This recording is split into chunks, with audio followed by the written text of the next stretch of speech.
மக்கள் வணக்கம். செய்திகள் வாசிப்பவர் சிவப்பிரியா. முதன்மை செய்திகள். நிலவில் தண்ணீர் இருப்பதை கண்டுபிடித்தது சந்திரயான் விண்கலம். இந்திய அறிவியலாளர்கள் வரலாற்று சாதனை.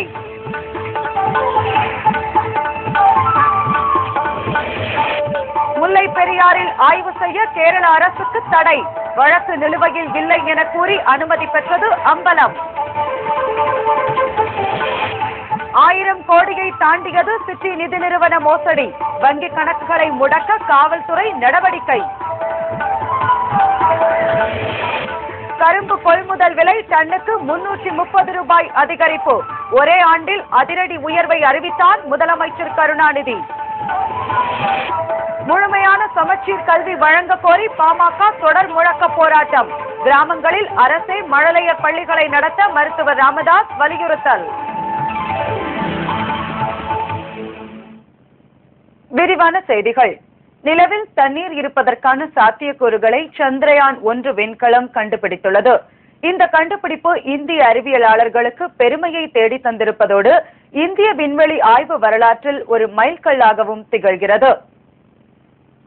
பூமியில் இருந்து 2,38,000 மைல் தொலைவில் உள்ளது நிலவு. இங்கு தண்ணீர் இருக்கிறதா இல்லையா என்பது நீண்ட நாட்களாக இருந்து வந்த சர்ச்சை.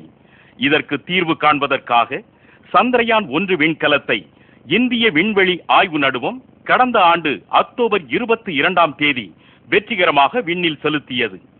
386 கோடி ரூபாய் செலவில் வடிவமைக்கப்பட்ட இந்த விண்கலம் நிலவில் நிலைநிறுத்தப்பட்டு பல்வேறு ஆய்வுகளை மேற்கொண்டு வருகிறது. நிலவின் சுற்றுப்பாதையில் சந்திரயான் சுற்றி வந்தபோது மேற்பரப்பில் மெலிதான படுக்கையாக தண்ணீரின் வேதிக்கூறுகள் இருப்பதை கண்டுபிடித்திருப்பதாக நாசா அறிவியலாளர்கள் தெரிவித்துள்ளனர். விண்கலத்தில் இடம்பெற்றுள்ள நாசாவின் தாதுக்களை கண்டறியும் கருவி இதனை உறுதிப்படுத்தி உள்ளது. I think this is the only first step which is giving us more amount of understanding that there are chances that there could be a water available on the surface of the moon. I think we got a still long way to go and many more experiments would needed to be done, and more than that the experiments would be needed to be carried out on the surface of the moon itself to convert these molecules into a usable water.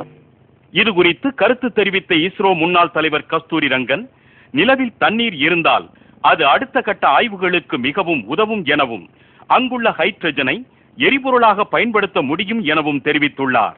Certainly this was one of the major objectives of the Chandrayaan mission because it has been elusive for the last 40 years, search for water. சந்திரயானின் இந்த கண்டுபிடிப்பு இந்திய விண்வெளி ஆய்வு வரலாற்றில் மைல்கல்லாக கருதப்படுகிறது. இந்த வெற்றி இந்திய அறிவியலாளர்களுக்கு மிகப்பெரிய கௌரவத்தை தேடி தந்துள்ளது. இதன் மூலம் நிலவில் தண்ணீர் இருக்கிறதா இல்லையா என்பது தொடர்பாக கடந்த 40 ஆண்டுகளுக்கு மேலாக நீடித்து வந்த சர்ச்சைக்கு இந்திய அறிவியலாளர்கள் முற்றுப்புள்ளி வைத்துள்ளனர். முல்லை பெரியாறில் புதிய அணை கட்டுவதற்கு கேரள அரசு ஆய்வு நடத்த நடுவண் அரசு தடை விதித்துள்ளது. முல்லை பெரியாறின் குறுக்கே அணை கட்டுவதற்காக ஆய்வு மேற்கொள்ள நடுவண் அரசு அனுமதி அளித்திருப்பதாக கேரள முதலமைச்சர் அச்சுதானந்தன் நேற்று தெரிவித்திருந்தார். நடுவண் சுற்றுச்சூழல் துறை அமைச்சர் ஜெய்ராம் ரமேஷிடம் இதற்கான அனுமதியை தொலைபேசி மூலம் தாம் பெற்றதாகவும் அச்சுதானந்தன் கூறியிருந்தார். இதையடுத்து தமிழகத்தைச் சேர்ந்த நடுவண் அமைச்சர் ராசா ஜெய்ராம் ரமேஷிடம் இன்று பேசினார். அப்போது முல்லை பெரியாறு விவகாரம் தொடர்பாக நீதிமன்றத்தில் வழக்கு எதுவும் நிலுவையில் இல்லை என பொய்யான தகவலை கேரள அரசு நடுவண் அரசிடம் தெரிவித்திருப்பதாக அமைச்சர் ராசா சுட்டிக்காட்டினார். புதிய அணை கட்டுவதில் தமிழகத்திற்கு ஏற்படும் பாதிப்பை அவர் விளக்கி கூறியதாகவும் தகவல்கள் தெரிவிக்கின்றன. இதைத் தொடர்ந்து முல்லை பெரியாறின் குறுக்கே புதிய அணை கட்டுவதற்கான ஆய்வு நடத்த கேரள அரசுக்கு நடுவண் அரசு தடை விதித்துள்ளது. சென்னை சிட்டி குழும நிதி நிறுவன மோசடி 1000 கோடி ரூபாயை தாண்டியதால் அந்நிறுவனத்தின் வங்கிக் கணக்குகளை முடக்க பொருளாதார குற்றப்பிரிவு காவல்துறையினர் அதிரடி நடவடிக்கை மேற்கொண்டுள்ளனர். மும்பையை தலைமையிடமாக கொண்டு செயல்பட்டு வந்த சிட்டி நிதி நிறுவனம் கவர்ச்சிகரமான வட்டி தருவதாக கூறி பொதுமக்களிடமிருந்து கோடிக்கணக்கில் பணம் பெற்று ஏமாற்றியதாக புகார் எழுந்தது. இதனையடுத்து இந்த வழக்கு பொருளாதார குற்றப்பிரிவு காவல்துறைக்கு மாற்றப்பட்டு விசாரணை நடைபெற்று வருகிறது. இதில் 37,000 முதலீட்டாளர்கள் ஏறத்தாழ 1000 கோடி ரூபாய் வரை முதலீடு செய்து ஏமாந்திருப்பதாக தெரிய வந்துள்ளது. நாளை காலை 10:30 மணிக்கு அண்ணா நகரில் உள்ள விஜயசேஷ மஹாலில் பணத்தை இழந்த இழப்பீட்டாளர்கள், அந்த பணத்தை முதலீடு செய்தவர்கள், அவர்களுடைய அசோசியேஷன் என்று ஒன்று இருக்கிறது, அதனுடைய தலைவர்களும் அதில் முக்கியமான ஒரு சிலரையும் அழைத்து அவர்களிடத்தில் பேசுவதற்காக இருக்கிறேன். சிட்டி நிறுவன மோசடி குறித்து விசாரிக்க 3 தனிப்படைகள் அமைக்கப்பட்டிருப்பதாகவும் அவர் கூறினார். பாதிக்கப்பட்டவர்களின் பணத்தை மீட்க சிட்டி நிதி நிறுவனத்தின் வங்கிக் கணக்குகளை முடக்கவும் பொருளாதார குற்றப்பிரிவு காவல்துறையினர் நடவடிக்கை மேற்கொண்டு வருவதாக திலகவதி தெரிவித்தார்.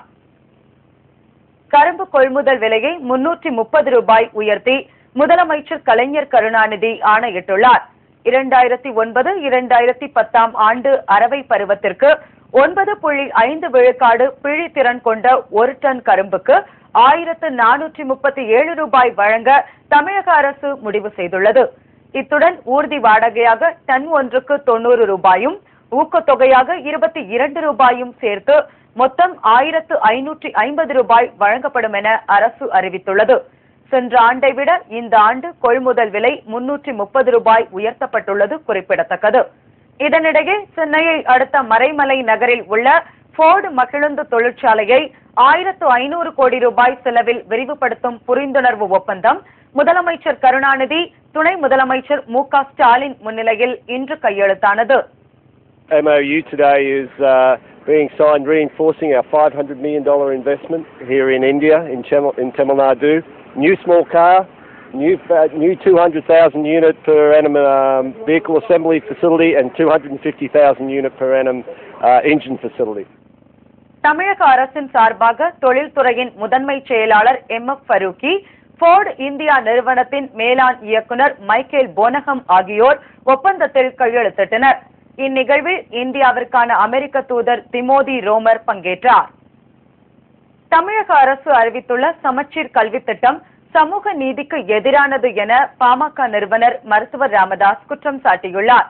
சமச்சீர் கல்வி குறித்த முத்துக்குமரன் குழுவின் பரிந்துரைகளை நிறைவேற்ற வலியுறுத்தி தமிழக மாணவர்கள் சங்கம் சார்பில் சென்னையில் தொடர் முழக்க போராட்டம் நடைபெற்றது.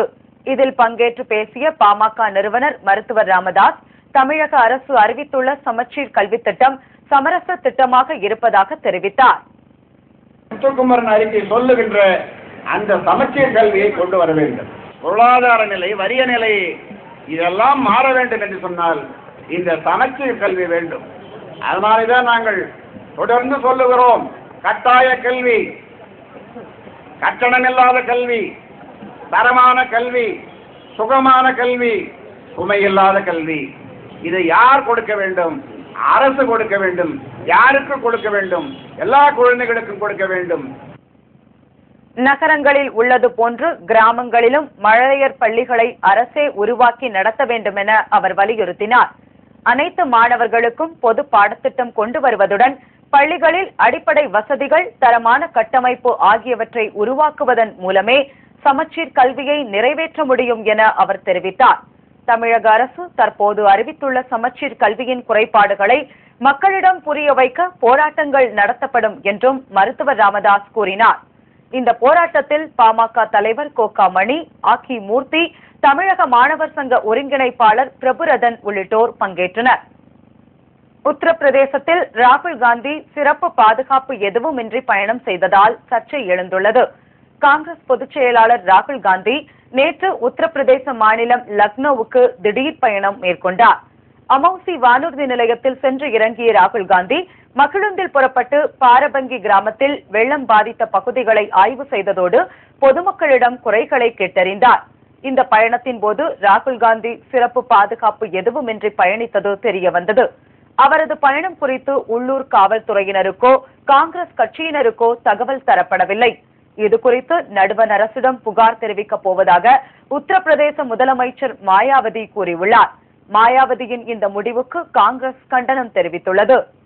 She is not so seriously concerned about his security as for the inroads that the Congress is making into the common man.